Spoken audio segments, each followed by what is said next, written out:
The truth no one wants to admit is that the most anointed people often suffer in silence, carrying battles too deep for others to see, because with great calling comes great crushing. You want the oil? Then you must survive the pressing. Look at Joseph. He had a prophetic dream at 17, saw himself elevated, honored. But before the palace came the pit, the betrayal of blood, the lie that ruined his name, and the prison where he was forgotten by men, but remembered by God. That's the secret struggle of the anointed. Public favor often comes after private breaking. Some of you are in a season where everything feels unfair, not because you're cursed, but because you're chosen. People misunderstand you, mock your passion, question your silence, but they don't know God is forming steel in your soul. David was anointed king while still smelling like sheep, but instead of a throne, he got hunted like a dog.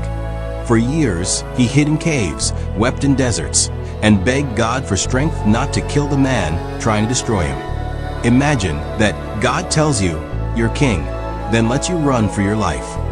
But David didn't lose faith. He learned to worship in hiding. Psalm 57 was written in a cave, not a castle. And maybe that's where you are right now, writing your songs in the dark, praising while bleeding, serving while overlooked. That's what the anointed do.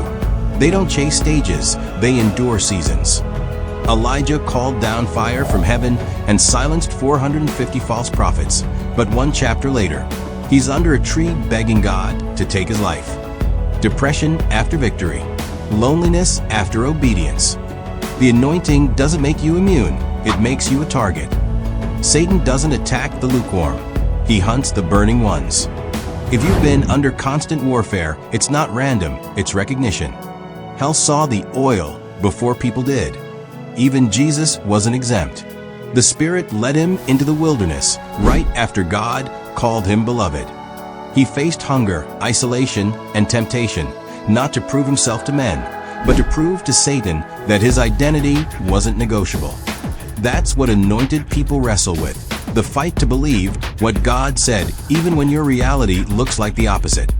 And the most hidden struggle? Obedience without applause. You serve when no one's watching. You pray for others and cry alone. You give when you barely have enough for yourself. But heaven keeps record. Galatians 6:9 says, "Do not grow weary in doing good, for at the proper time you will reap a harvest if you do not give up."